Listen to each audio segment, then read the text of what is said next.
Bom dia a todos. Mais uma reunião semanal, macro do nosso fundo Gold Fields, da nossa equipe. Hoje tem bastante coisa para falar, hein? Bom, não precisa ficar chovendo numa olhada aqui, a gente já sabe o tamanho do turmoil que foi para os mercados, aí o bombardeio do Irã, né? A gente tinha o call de que o petróleo estava muito baixo em relação às outras commodities e que alguma coisa poderia acontecer, né? Não deu outra, né? O petróleo subiu vertiginosamente. Tinha comentado até que se fosse olhar por aquele ratio, a correção teria que ser bastante grande, e foi mais rápido do que a gente imaginou, né? De qualquer jeito, tem uma discussão se seria bullish ou bearish para o dólar, né? Que é o que mais importa para a gente. Os Estados Unidos é autossuficiente em energia, de qualquer jeito. Ao contrário de os países que mais vão sofrer, tem se falado que eles teriam feito isso para atrapalhar a China e tal, mas os países que mais importam ali do Estreito seriam alguns aliados dos Estados Unidos, Coreia, Japão. Então, no caso do dólar, os Estados Unidos, por ser autossuficiente, não sei até que ponto isso impactaria. Eu vejo mais pelo lado do déficit, né? Déficit fiscal, aumento com gastos de defesa, e aí sim seria negativo para o dólar, tá? Hoje, no ano, aí o petróleo está quase que dobrando de preço já, né? No mês, quase 40%. Segundo aí os research que eu tenho visto, acho que o preço do petróleo ficando 140 por Brent, acima de 140 e 130 por WTI, seriam considerados cenários do Doomsday, tá? Domício, assim, bom, primeiro, realmente, eu só ouvi esse call aqui, tá, de que o petróleo estava mal precificado. Normalmente, os researchers colocavam o ratio petróleo contra as outras coisas e simplesmente usavam aquilo para dizer que o petróleo era um negócio mais ou menos ultrapassado. Bom, E obrigado, aí, cara. a outra coisa é o seguinte, o petróleo do Oriente Médio, ele é muito melhor para fazer diesel. Então, o ratio do diesel relativo às outras coisas tem que subir. E esse petróleo da Venezuela, o próprio petróleo do Texas, tipo Permian, essas coisas, ele é um petróleo muito mais para asfalto, mais para tipo coque, essas coisas. Então, tem esse problema no diesel especificamente. E um dos grandes subprodutos do processo de extração e refino é ácido sulfúrico. E ácido sulfúrico entra em praticamente todo o processo industrial, sobretudo na indústria extrativa, né? Porque você tem uma mina de cobre. Aí você vai fazendo várias decantações até você chegar numa pedra que tem cobre e outros metais ali. Para quebrar essa última pedra, você precisa ou de eletricidade, ou de ácido, ou de ambos. Então, o choque de custo é muito mais amplo, tá? As pessoas. Do que. Bom, mas a gente vai falar mais sobre isso, então. Mas era só para fazer esses pontos agora. Não, é bom saber. Eu dei um flag aqui no cost inflation porque tem que diferenciar de inflação monetária, né, que já aconteceu, do impacto da inflação de custos, que é a inflação que realmente assusta e derruba a atividade econômica, né? Então, nós vamos ver os prováveis impactos, né? Mas, para o Brasil, pelo menos, esse spike no petróleo, como o Brasil agora é um exportador, né, de petróleo bruto, o mercado pode ainda ver como positivo, como trazendo mais arrecadação e tal. Está pegando mais aqui essa coisa de querer mexer em lei trabalhista, deixar mais restritivo, aumentar o custo, daí que não está sendo legal. Mas, de resto, para o Brasil, acho que também a avaliação do governo Lula piorou mais um pouco, né? Nos odds o Lula está caindo e o Flávio Bolsonaro subindo. Então, no net aí, para o Brasil, pelo menos é positivo. Para o resto, tenho minhas dúvidas, mais para negativo, obviamente, né? Ah, não, com certeza. Um ponto assim, importante o David Wu, aquele cara, agora ele tem uma consultoria própria dele, ele fez esse ponto no fim de semana. E o grande ponto do fim de semana foi até a semana passada, o consenso de mercado era o seguinte: a guerra do Irã é um evento inflacionário, a atividade global é business as usual. E o que tipo, a gente descobriu no fim de semana é que não, vai ter um impacto sobre a atividade global. Os insumos básicos para o mundo funcionar vão ser ofertados em número menor.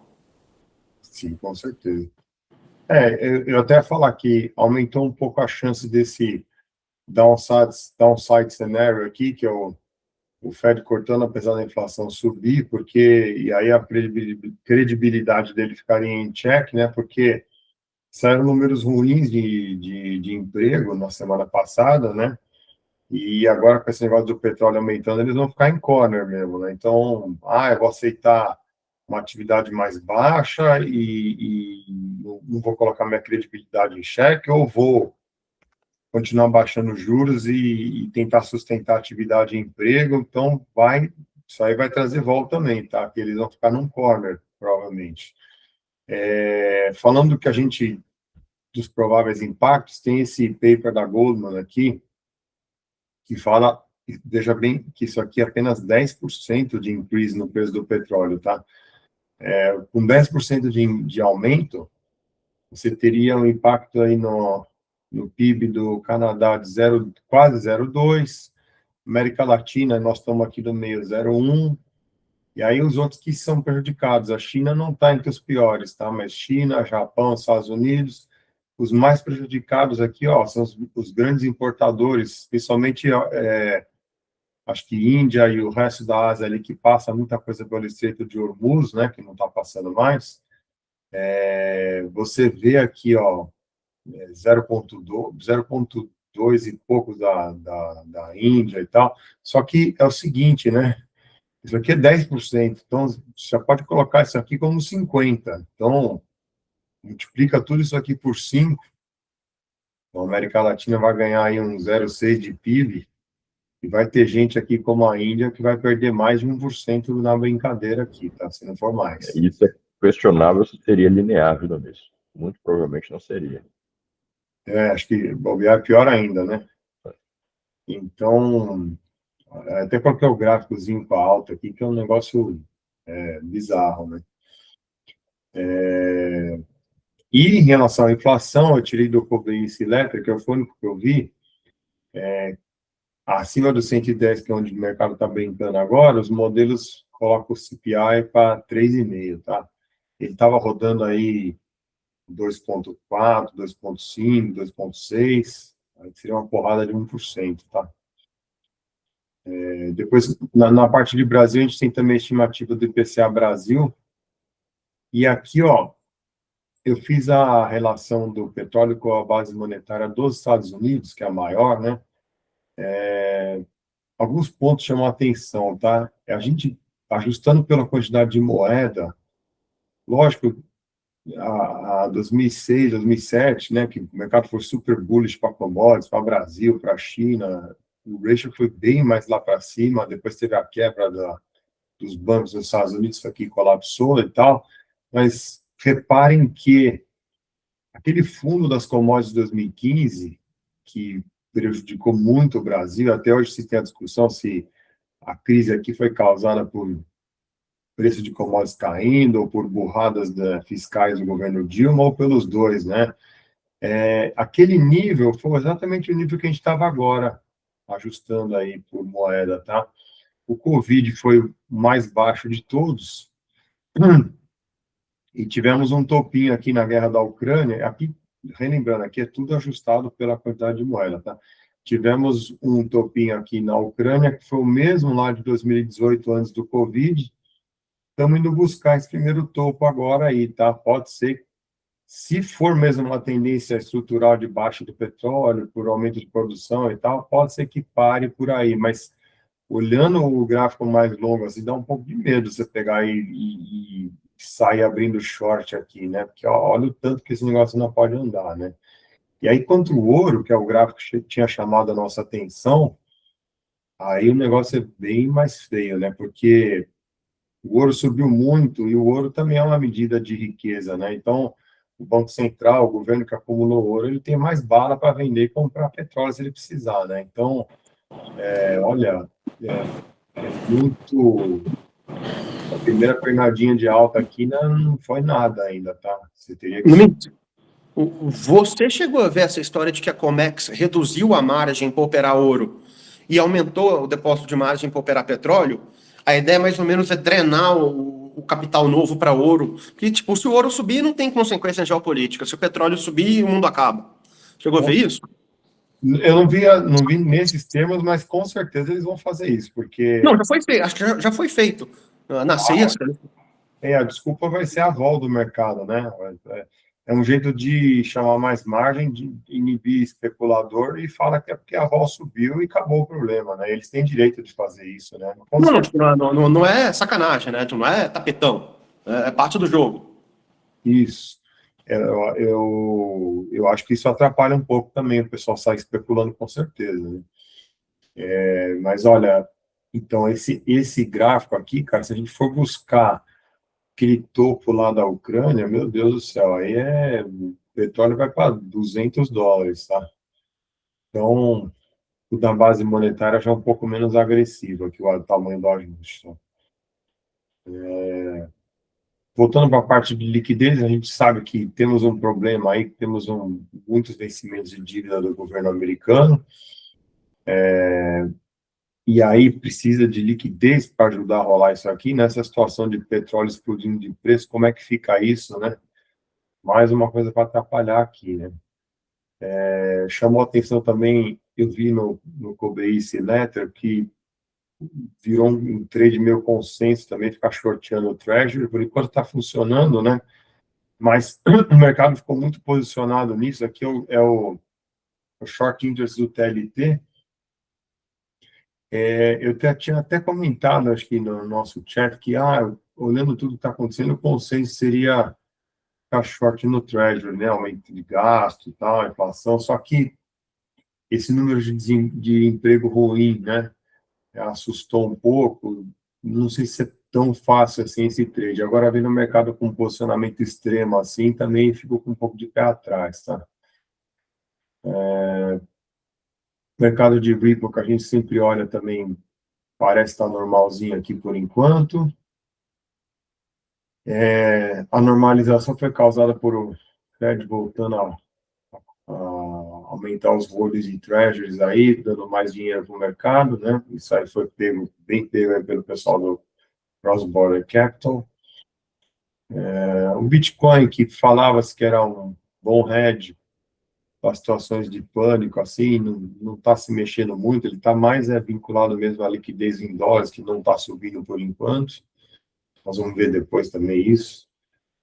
A liquidez já saiu para trabalhar aí, a gente olhando, a liquidez estava empossada aí nos Ripple reversos, né?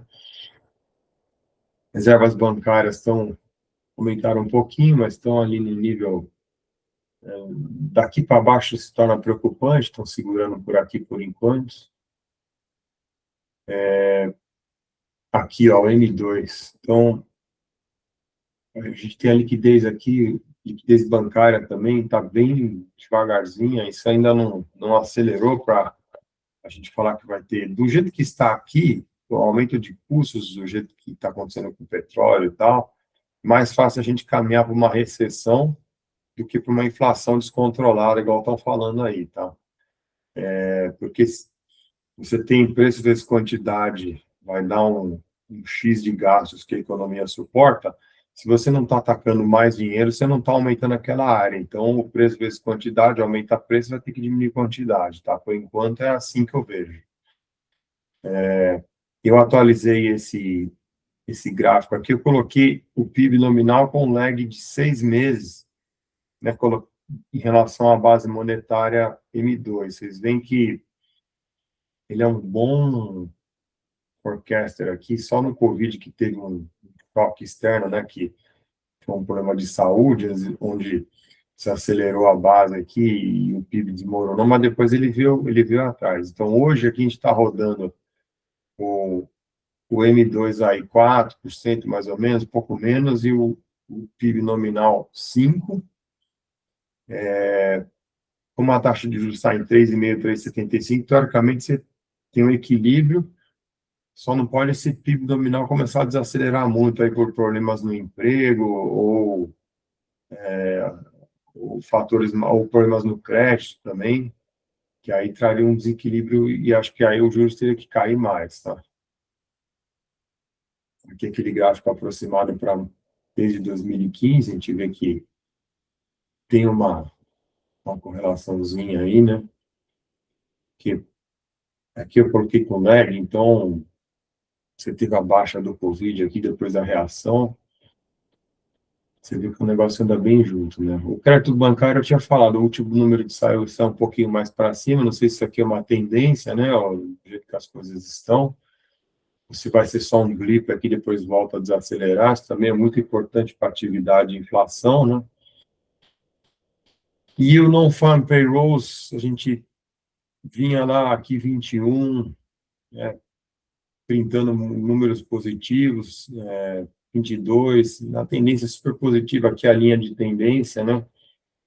Aí chegou em 24, 25, começou a dar uma estolada, agora tivemos 2 prints negativos aí em 25, vai ficar discussão se é o AI que está fazendo isso ou não, alguns setores mais afetados, né?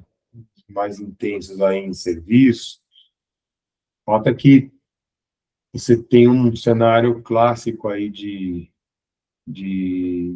retração econômica, onde você tem o money illusion sendo desfeito, né? Porque antes você tinha criação de emprego, custos baixos, né? A economia acelerando, aí aquela ilusão do dinheiro começa a acabar assim, os custos sobem, o desemprego aparece, então, com certeza isso aqui não é muito bom, não. Tá?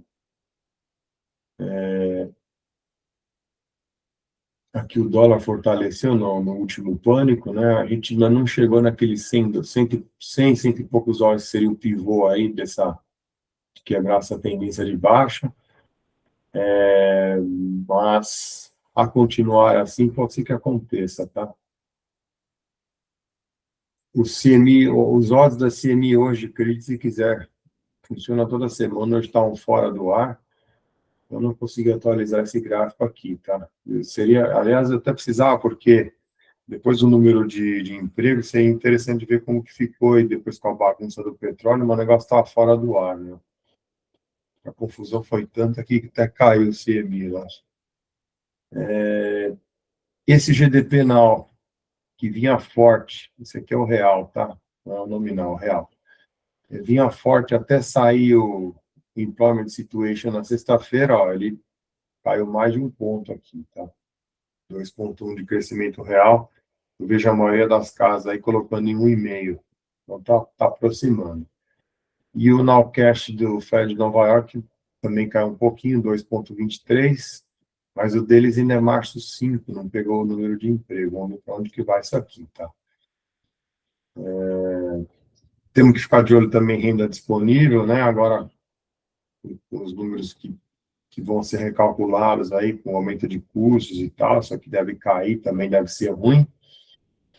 Leading Economic Indicators ainda não atualizou, paramos no último dado, e hoje eu vi que o Fed de Cleveland colocou as projeções para março do CPI e do PCI, mas foram updated antes desse choque aí da gasolina, mesmo assim geram números fortes, hein? Só que tende a piorar mais ainda, tá? A inflação corrente, ela vinha cedendo, né? Mas as implícitas já voltaram a subir, de sexta-feira 2,35, o petróleo do jeito que está hoje, só que deve ir mais para cima, 2,40, acho que acima de 2,5 o mercado pode panicar, tá? Tenir, impressionante como a gente tinha comentado que aqui embaixo poderia ser um suporte, mas o negócio virou muito rápido, né, por causa da virada do petróleo, impressionante. Os TIPS, que é um ativo um pouco melhor, também abriram taxa. Acho que esse aqui, se vier lá para os próximos dos 2%, é uma boa aplicação. Só que, como ele tem o duration mais longo, ele está sujeito a aos chacoalhões de taxa no meio do caminho. Então, você vê que os 5 anos, que é mais seguro, que você se protege da inflação sem ter esse risco, você vê como ele não sobe muito. Então, o mercado está esperto, está comprando esse TIPS mais curto aqui, tá? É uma boa diferença de taxa entre os dois aí. Os spreads de crédito, aqui outra coisa importante também, não subiram muito aqui por esse gráfico do IC BOFA High Yield Index, mas você viu o ETF de Junk rompeu as médias rápidas aqui com um volumaço e está tendo muito bafafá de resgates impedidos aí, teve fundo da Blackstone, da Blue Owl também, que pediram resgate e eles colocaram o cap aí em 5%, não deixaram as pessoas resgatarem de uma vez. Aí você teve a ação dessas gestoras de crédito privado caindo bastante, esse Blue Owl caiu 61% das massas, a própria Blackstone 40%, Apollo, e aqui está o gráfico da Blackstone, tá? Parece que eles colocaram 400 pau do próprio dinheiro para impedir, para compensar um pouco as saídas que estavam tendo. Então, bom, crédito privado é um negócio para ficar de olho também, tá? Hoje não temos muitos indicadores econômicos, temos nenhum, na verdade. Amanhã, existing home sales, leilão de 3 anos, é um leilão meio... leilões todos grandes, né, a partir de agora. Na quarta tem o CPI, tem orçamento daí do governo federal dele, dos Estados Unidos, né? Housing Starts na quinta, leilão de TIPS, leilão de 20 anos. Na sexta sai o número de PIB, importante também, o deflator vai sair também, tem o JOLTS, Consumer Sentiment, bastante coisa, tá? Então, acho que mais que no final da semana, em termos de números econômicos, aí a coisa vai ficar mais agitada, tá? Equities, uma coisa que chamou a atenção de nós, além do zoom do crédito privado, a equities chamou a atenção aqui, retail comprando muito, a gente sabe que o S&P está num tight range aí, apesar de tudo que aconteceu, hoje só que está rompendo o range, a semana passada foi um vai e vem, não sai do lugar, parece que o retail está comprando muito, comprando mais até do que em outros períodos, né? E a gente sabe que isso não costuma acabar mal, tá? O retail é um dinheiro que entra e se a coisa piora, ele sai correndo. Então, isso aqui não é muito bom sinal, não, tá? Aqui, NVIDIA, a gente olha lá, parece que está querendo ir para muito lado nenhum, né? Essas ações de software. Esse aqui é de hardware, né? Mas software elas apanharam bastante, deram uma recuperadinha semana passada. MicroStrategy aqui, perambulando por baixo das médias, apareceu um pouco de compra, vamos ver se rompe essas médias para cima. Não sei qual vai ser o comportamento do cripto com toda essa crise aí, mas vai ser interessante observar isso, vai ser um hedge ou não, né? Vai sempre também, ó, rompendo as médias para baixo aí, teve volume. Não, dado que isso tinha subido, tudo que tinha subido, e que é o retail que está comprando mais, é um pouco preocupante, tá? Afinal, a gente vai fazer um resumo de tudo, mas por enquanto não parece muito bonito, não. Contra o ouro, só que o S&P está um pouco esticado para baixo. Contra os bonds, os dois caíram, então meio que o ratio não saiu do lugar, né? O IWM é a mesma coisa, ó, querendo romper as médias para baixo, o volumão na venda aí, também não está muito bonito, dado que tinha subido bastante, ficou perigoso, né? Índice dos bancos também, muito zoom, bafafá, que inteligência artificial ia atrapalhar a vida deles e tal. Essa coisa do crédito, o fato é que eles estavam indo super bem, pegando o máximo histórico, e do nada viraram e estão para baixo das médias, aí com volume grande também, chama atenção, tá? Bancos regionais, a mesma história. Os home builders também, né, rompendo média aí para baixo, virada rápida, tá? Pode estar, isso aqui pode estar relacionado com o emprego enfraquecendo, e aí realmente o crédito vai para o beleléu também, a gente sabe, né? Já o Walmart, que é o indicador de o quanto que as pessoas vão substituir coisas mais caras por coisas mais baratas, está indo bem, né? Está mostrando, tá em linha com esse cenário. O VIX, passando dos 30% hoje, do buscar essa resistência aqui, esse é um contrarian indicator, ele pode ir mais, né? Mas ele já está começando a entrar no campo do contrarian aqui, de você poderia começar a comprar, tá? Comprar a bolsa.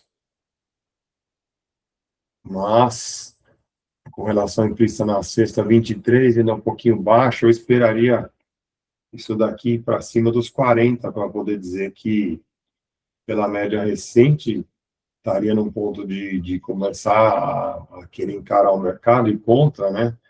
Mas, historicamente, se você for olhar historicamente num prazo mais longo, aí teria que ser para cima dos 50, tá? Quiçá se não for esses 90 aqui, mas aí é pânico total, né? Eu acho que para investment conclusions aqui, a gente tem de positivo só esses indicadores contrários chegando em pontos de entrada, que é o VIX acima do 30, né? Correlação implícita passando os 25. Ainda tem muitos negativos, que o retail tem sido um heavy buyer, o emprego está deteriorando, o Fed está em pausa, provavelmente, está em corner, né? Cost push está em full mode, o petróleo voando desse jeito, né? A gente tinha falado nas outras reuniões o quanto que o pessoal estava dependente de preço barato de transporte para manter o PIB crescendo, né? Sem inflação. O crédito privado ainda tem muito chão para deteriorar, pelo que a gente viu, né? Se continuar esse pedido de resgate, essa suspeita aí do mercado. E o último fator negativo é que os treasuries estão abrindo taxa mesmo com o cenário recessivo, né, de emprego piorando e tudo. Isso aí provavelmente por causa dos custos, né? A conclusão minha, pelo menos, ainda é esperar um pouco para comprar, tá? Você tem mais negativos do que positivos aqui para a Bolsa Americana, tá? Vamos para a parte internacional. A gente tinha falado que a trajetória do petróleo ia depender de quantos barris seriam disrupted, né, fisicamente, o quão longo iria durar isso. Então, o mercado está panicando nesses itens aqui. As outras crises, você tinha lá disruption de 2, 4, 5 milhões de barris. Essa daí, o Estreito de Hormuz estão falando de 20 milhões, né? Então, é coisa pra caramba. Se a guerra se estender,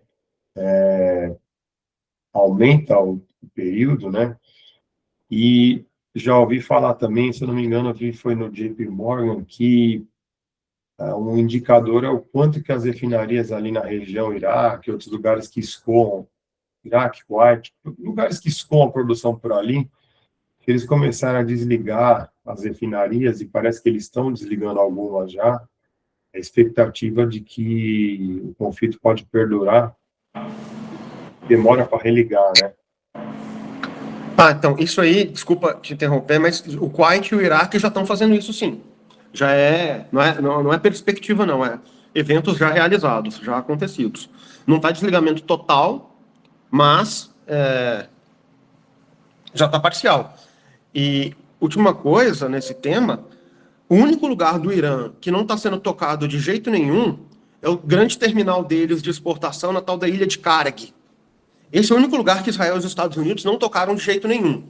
Porque se tocar nisso, se tocar nas plantas de dessalinização de água, aí não, aí all gloves are off, e aí o Irã vai retaliar contra a infraestrutura equivalente do outro lado do Golfo.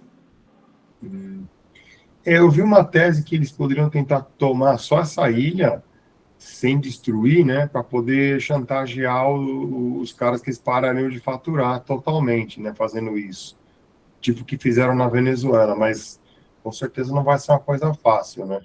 Ah, não, perfeito. Não, essa tese tá. Tipo, um monte de gente falou ela no fim de semana e tem ela. E realmente existe. Cara, essa ilha, ela fica assim, ó, sei lá, 20 quilômetros do Irã, obviamente ela é perto, né? E quase no Iraque, tá no comecinho do Golfo Pérsico.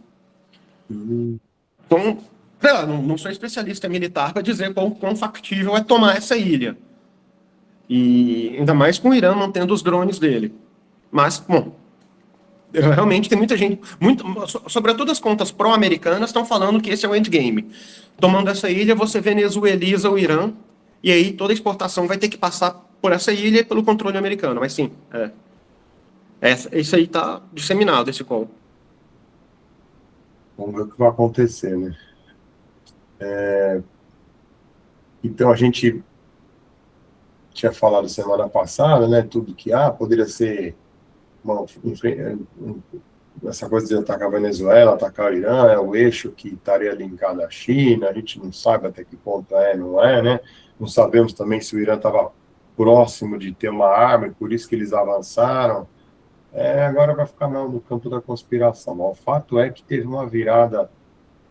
Esses países que são mais importadores, né, os da Europa, alguns da Ásia, teve uma virada impressionante. Você vê aqui, pô, não deu nem tempo de comentar que isso aqui poderia ser um suporte nos yields. Os yields viraram completamente, foram buscar aqui as resistências lá de trás, aqui o yield da Itália. França, a mesma coisa, olha isso, tamanho do movimento, né? A bolsa francesa aqui desabou. Olha o movimento do 10-year de UK, foi lá dos 4,25 para 4,70, muito rápido, né? Tem uma resistência aqui no 4,75, quase 5% de novo, né? A moeda deles apanhou também um pouquinho, menos do que os bons, mas apanhou. A taxa de Alemanha também, mais de 20 vezes, coisa pra caramba, voltou rápido aqui essa resistência de 2,90. O DAX também, todas as bolsas apanharam bastante, que eu buscar esse suporte aqui. O euro no 1,15, estava 1,18, a gente começou a confusão toda, né? Japão, a gente tinha falado quanto que eles estavam dependendo de preço de transporte para ter o disinflation, né? Agora parece que vai acabar a vantagem aí que tinham, vamos ver o que vai acontecer, né? O yield lá voltou a abrir taxa também, apesar que menos do que nos outros lugares, mas a moeda dele está voltando naquele nível crítico lá de perto de 160, vamos ver se vai se falar em intervenção ou não. Isso aqui vai chamar repatriação, mas o Japão é um dos principais prejudicados aí com o fechamento lá do estreito. Então, não sei se agora as autoridades vão querer intervir ou vão deixar passar, vamos ver o que vai acontecer, né? Hoje a bolsa dele chegou a cair 6%, a última hora que eu olhei estava caindo 4,5%, mas também, assim como a da Coreia, né, o pessoal está pondo um pouco de pânico, mas tinha subido muito, tá? Um detalhe legal sobre a bolsa da Coreia que nós não comentamos, nós comentamos agora, é que no dia do Natal, o governo da Coreia deu um incentivo fiscal para que os coreanos que tinham comprado muito NASA, que ações fora, tecnologia, que estavam ganhando dinheiro, deram um waiver para que eles repatriassem o dinheiro e não pagassem ganhos de capital, porque eles queriam fortalecer o won, que é a moeda da Coreia, tá? Eles achavam que estava muito fraco e tal.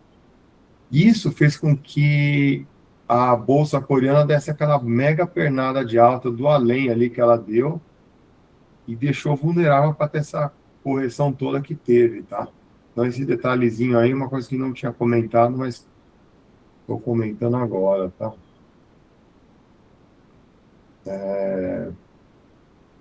A China, o mercado já está bem mais parado, os bonds lá não mexeram quase yield, o mercado mais fechado, mais controlado, né? A moeda deles desvalorizou um pouquinho ainda, a bolsa deles também quase não mexeu. E o Iron Ore até voltou a subir de preço aí com essa coisa do cost push e tal, mas não sei se deveria não, porque fica mais caro movimentar, construir, capaz a atividade dar uma arrefecida, não sei se o Iron Ore deveria subir tanto junto assim não, né? Vamos ver. De qualquer jeito, não... Diga. Sobre o minério de ferro, um ponto que eu... Lendo o pessoal de commodities que eu acompanho, o que eles estão dizendo é o seguinte, a China, na ideia de bypassar o sistema do dólar e tentar fazer negócio na própria moeda dela, eles barram no problema de que ninguém quer ter a moeda dela, porque você não sabe, você não tem liberdade para entrar, para sair.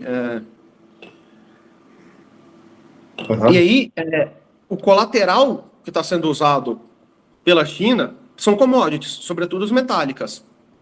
Então, tem muito minério de ferro parado como collateral em tipo, armazéns chineses e de parceiros chineses.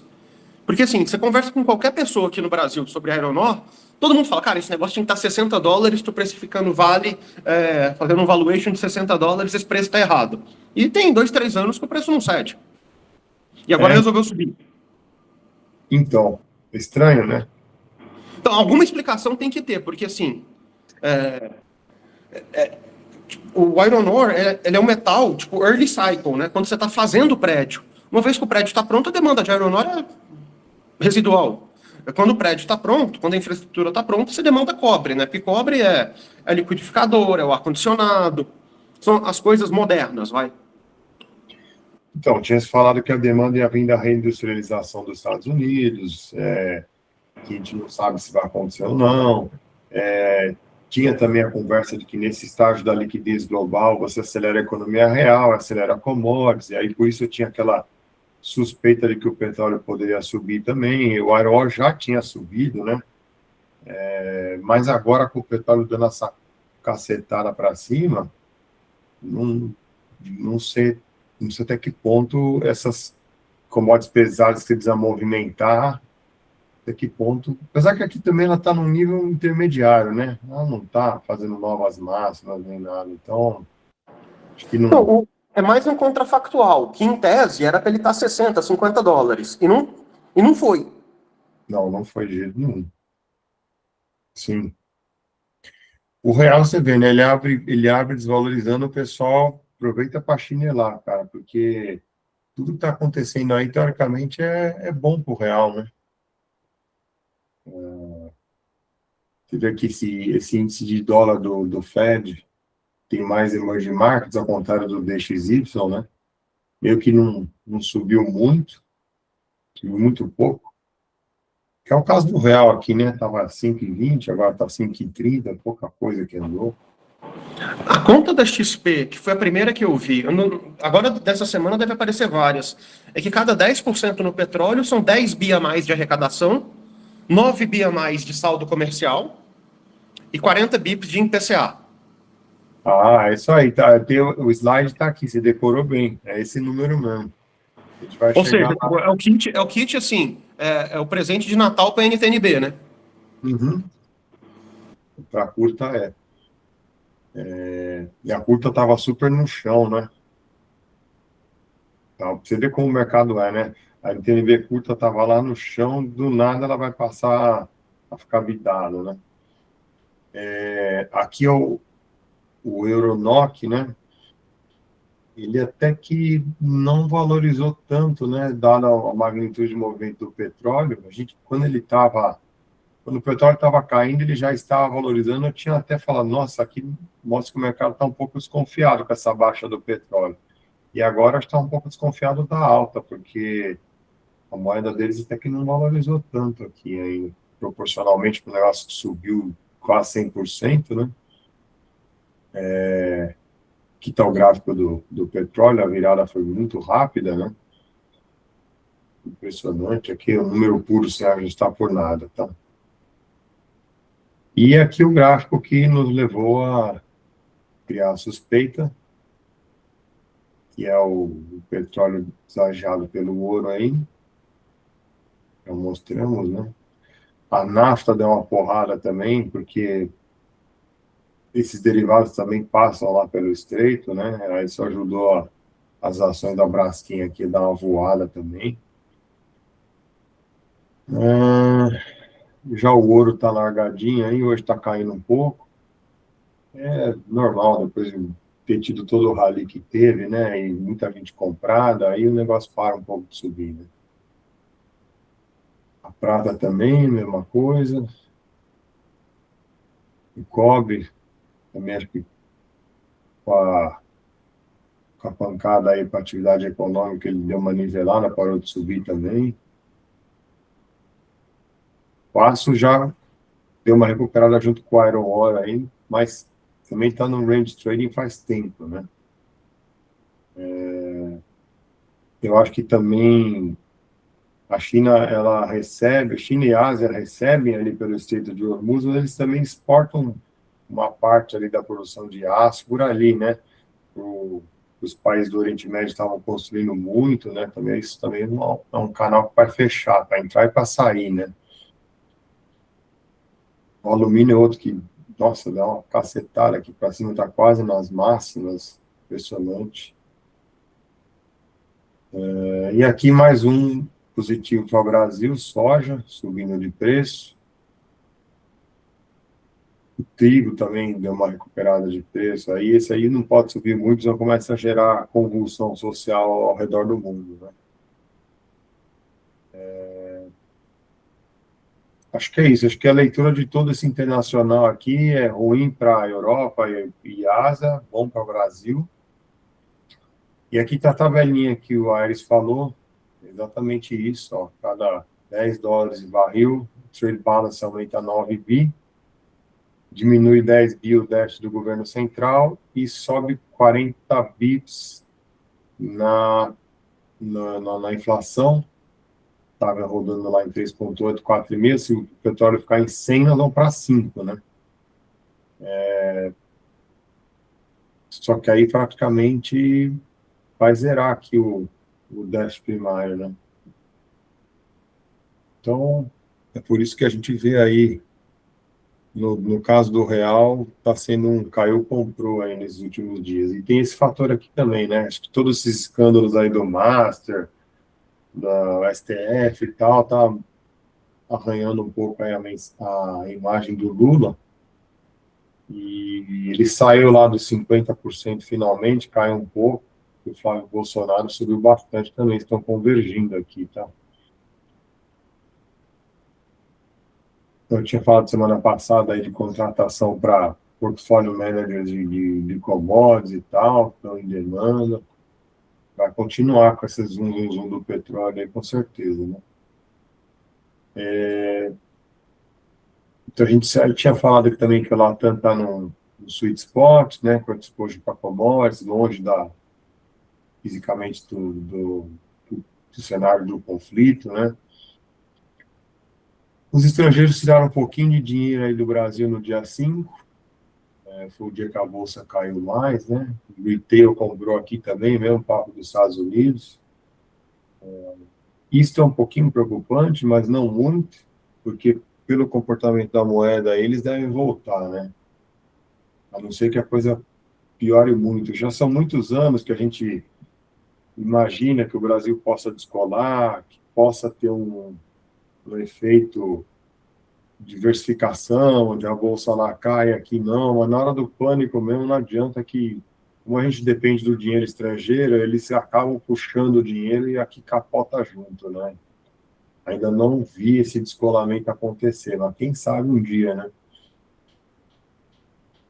O câmbio, esse número tem um pouco de delay, mas fevereiro foi super positivo, fluxo financeiro positivo, fazia tempo que a gente não via assim, né?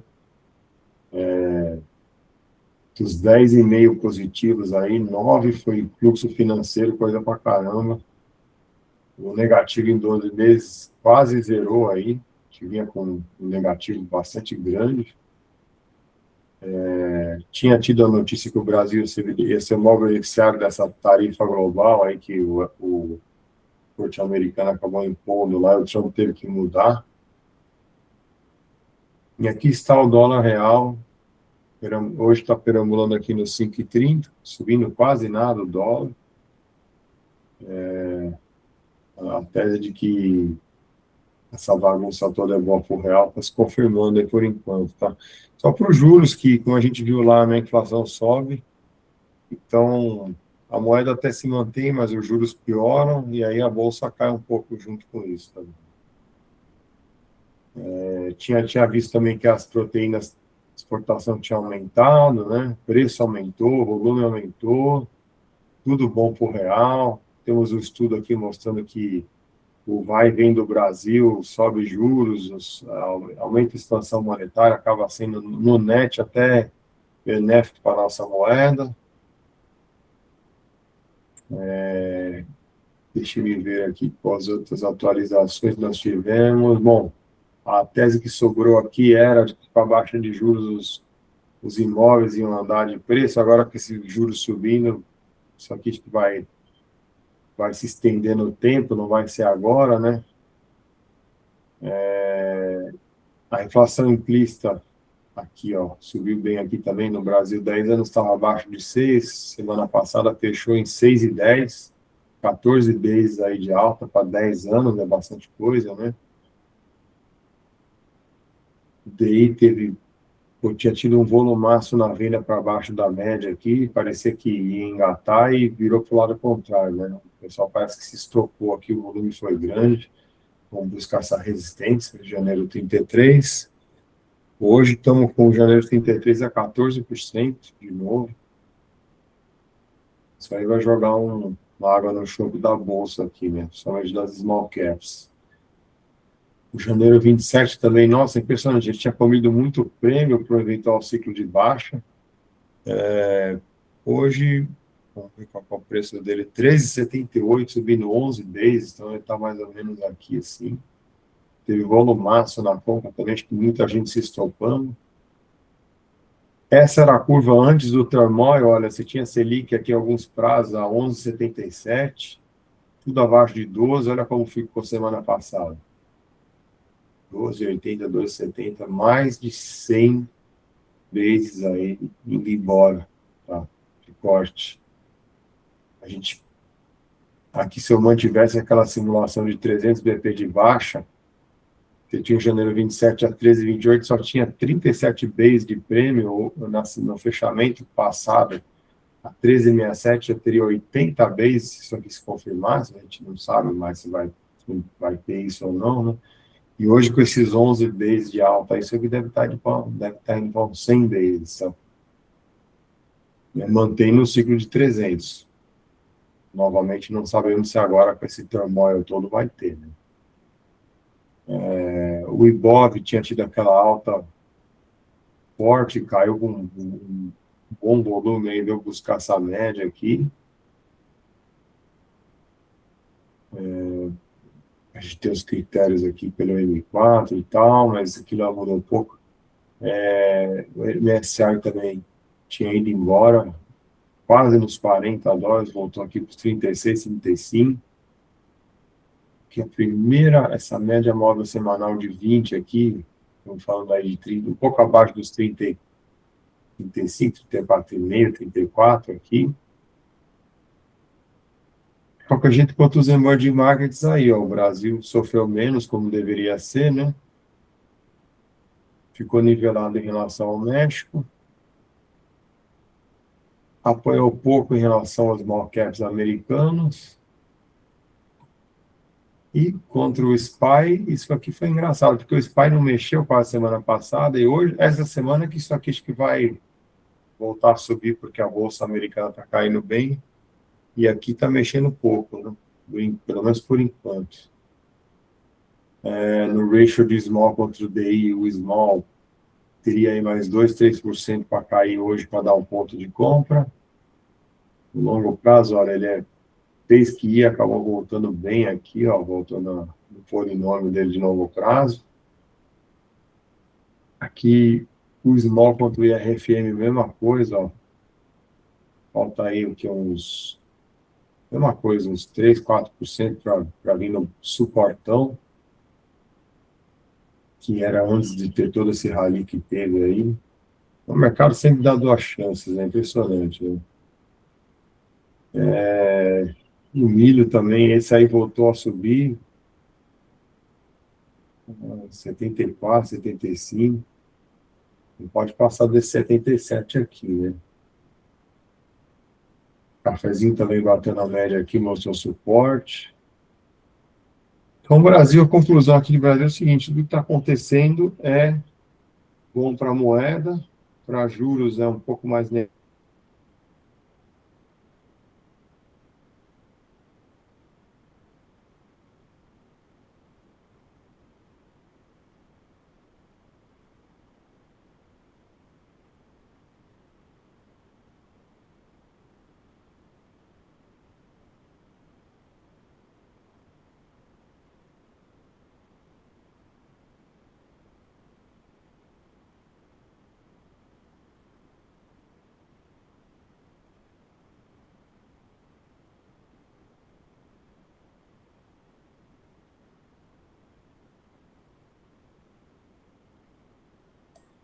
Travou para vocês também?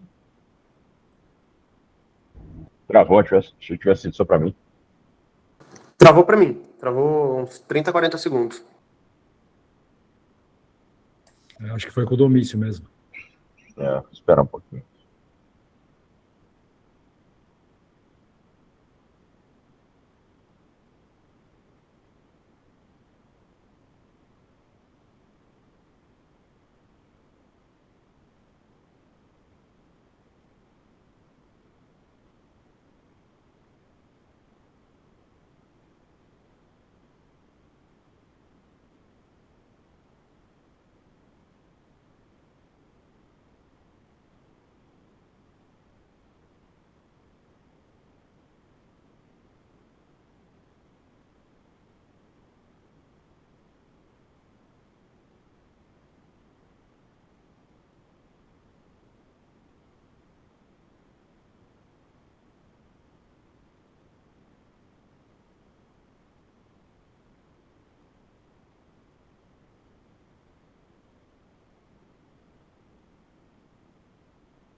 Caiu tudo aqui, gente. Vocês ainda estão por aí? Aqui ainda. Sem Domício. O computador pifou. Ele voltou agora.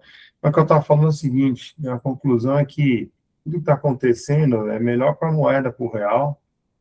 Os juros é negativo por um lado, mas por outro também ajuda a arrecadação. Então, não sei até que ponto isso vai continuar deteriorando, né? E não é muito bom para nossas small caps, que eram essas preferidas aí,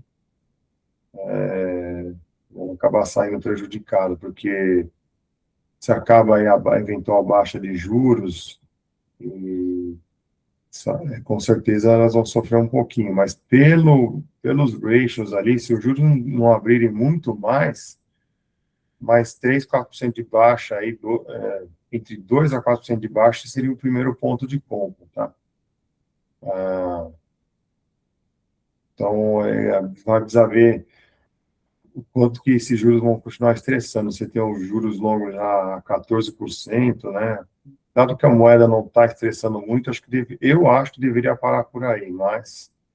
E também com o candidato da direita melhorando nas pesquisas aí, talvez tenha um cap aí para o mercado continuar piorando nesse sentido.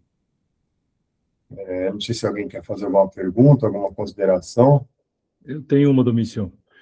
Os Estados Unidos aprontou várias no mundo inteiro, né, nos últimos meses, e foram todas ações muito rápidas, né, que pintaram um cenário catastrófico, mas foi rápido.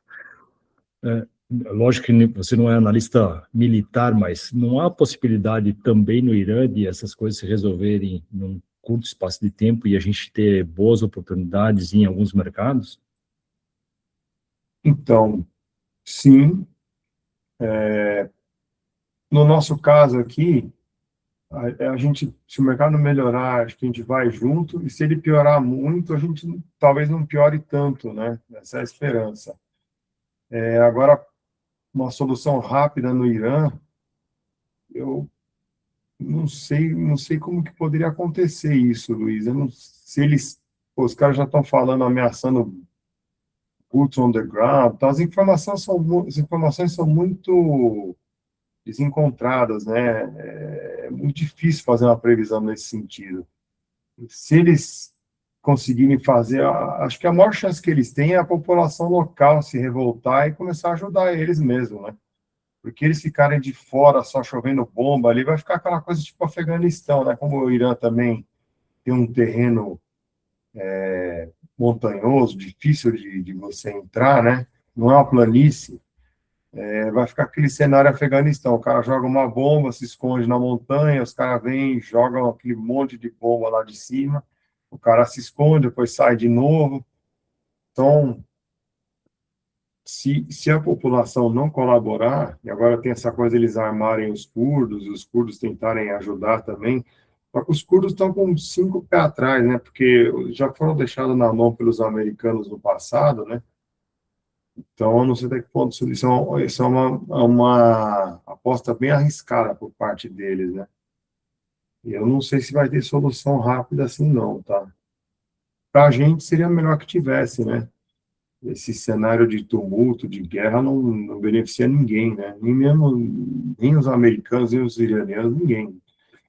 Mesmo o Brasil, que está apanhando menos, eu tenho certeza que para a gente aqui seria melhor que a coisa parasse também, né? Mas eu não sei se o Aires tem alguma opinião disso, eu sou um pouco cético ainda, tá? Assim, acho que a janela para resolução rápida já fechou. Porque o grande argumento contra a capacidade de resistência do Irã é que o número de ataques que ele está fazendo caiu 80% relativo ao primeiro dia. Mas se você olha os ataques da coalizão contra o Irã, também caíram 80% desde o primeiro dia. Então está mais ou menos pau a pau. Não tem nada... um lado não está demonstrando uma superioridade... Bom, claramente Israel e os Estados Unidos têm uma superioridade militar, mas aí o princípio é meio estilo Vietnã. O Irã vai apanhar mais e aguenta apanhar mais. Esse é o ponto. A esperança é disso que o Domício falou. Agora que o país está sendo bombardeado há 10 dias, será que a população vai abraçar uma rebelião? A impressão que dá é que essa janela fechou em janeiro, né, quando teve protesto no país inteiro e a máquina repressiva do regime liquidou essas manifestações em um fim de semana, com imensa violência. Mas não tem cara de solução rápida nisso aí, não. O que eu li é que Israel, principalmente, está bombardeando postos policiais e postos da guarda deles lá para ajudar nisso, né? Mas, putz, como é que nós vamos saber se o povão está se mexendo ou não? Acho que é um indicador, o que vai mudar a balança aí é isso, cara. Se o povo falar, não, vamos lá, chega desses caras aqui, vamos para cima e tal, e vamos tirar ele, aí sim. Agora, até uma força externa entrar lá com a geografia adversa que eles têm, fazer o serviço, puta, complicado, hein? Aí vai ficar essa guerra de atrito aí durante um tempão, isso não é bom para ninguém, né? Aí acho que o Aires comentou isso lá no chat, né, Aires? Aí vai chegar uma hora que o Trump vai declarar vitória, vai falar isso aí mesmo, e para por aí, e fica aquela coisa em suspenso, né? Cara, então, eu falei isso no chat e depois eu vi o vídeo do David Wu no fim de semana. E ele fez um ponto que eu não tinha pensado. O Trump, a primeira ação de política externa dele foi rasgar o acordo que o Obama fez com o Irã. O Trump marca o 4º ano do primeiro governo dele assassinando aquele general Soleimani, que era um herói no Irã, acho que no dia 3 de janeiro de 2020, logo antes da pandemia. Uhum. O Trump mandou os B-2 lá bombardearem as instalações nucleares do Irã em junho do ano passado. Então, o Irã é o tema número 1 de política externa do Trump, e com o que está acontecendo agora, é praticamente... Bom, a Câmara já estava liquidada, né? Os republicanos vão perder, e está ficando extremamente provável que os republicanos percam também o Senado. E é natural que um presidente americano que vire lame duck, que fique politicamente inviabilizado, foque na política externa. E o Irã é o tema da presidência Trump. É o tema em que ele não pode chicken out, porque vai marcar a presidência dele. É engraçado porque a gente daqui, a gente tem a impressão de que o cara tá varrendo as coisas, pondo ordem no puleiro, que os americanos iriam gostar, mas o que chega é que a popularidade dele caiu, né? Não, tipo, uma métrica óbvia, assim, um lado vai falar uma coisa, outro lado vai falar outra coisa, mas, por exemplo, aquela Kristi Noem, que é da base Make America Great Again, ela foi demitida do cargo dela por causa da repressão em Minnesota.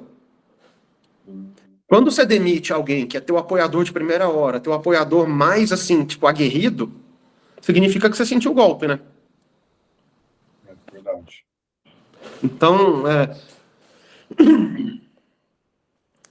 Verdade. o ponto é esse.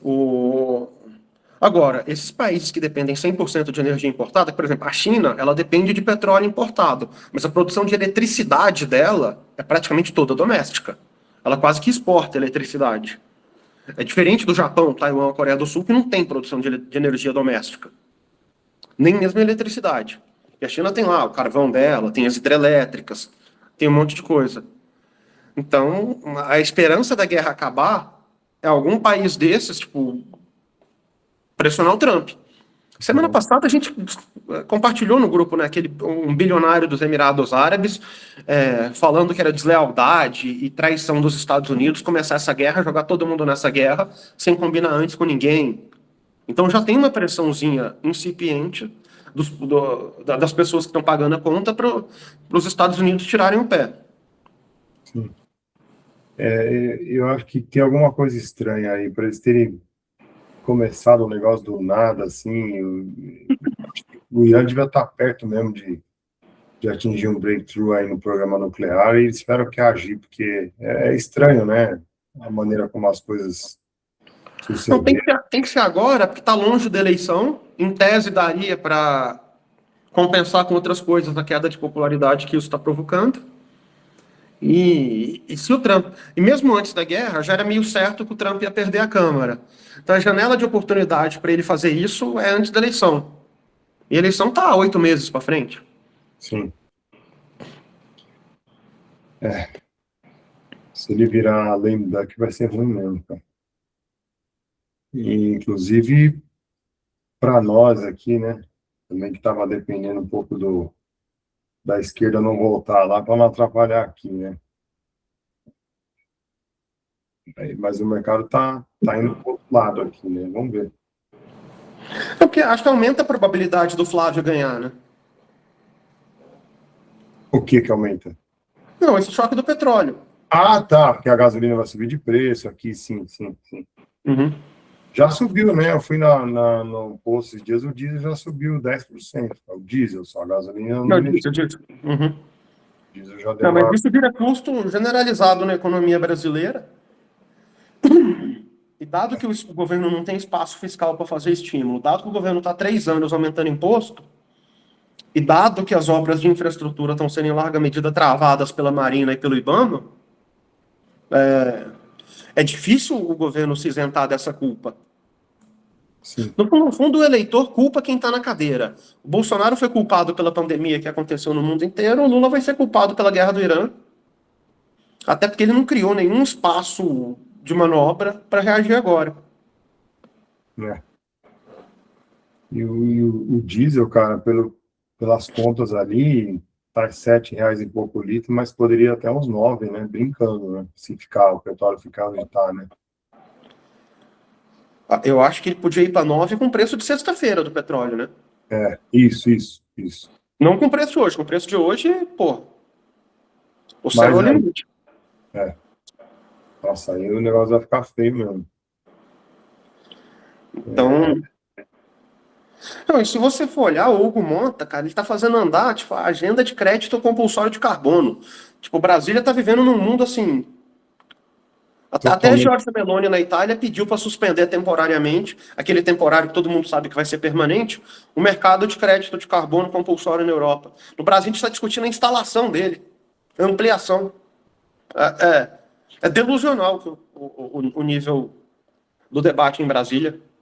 Isso é impressionante. O negócio da jornada também, né? Nossa, Uhum. estão muito fora da realidade mesmo, cara. E, bom, mas o mercado aqui não tá muito preocupado, né? Tá derrubando o dólar. Vamos ver o que vai Você. Eu vou ter que sair agora, mas, pô, vamos conversando aí ao longo da semana e segunda-feira estamos aí. Tá bom, acho que nós vamos encerrar por aqui também. Acho que alguém mais quer falar alguma coisa? Obrigado, pessoal. Então, boa semana para todos aí. Muito obrigado. Valeu, boa semana. A falha técnica.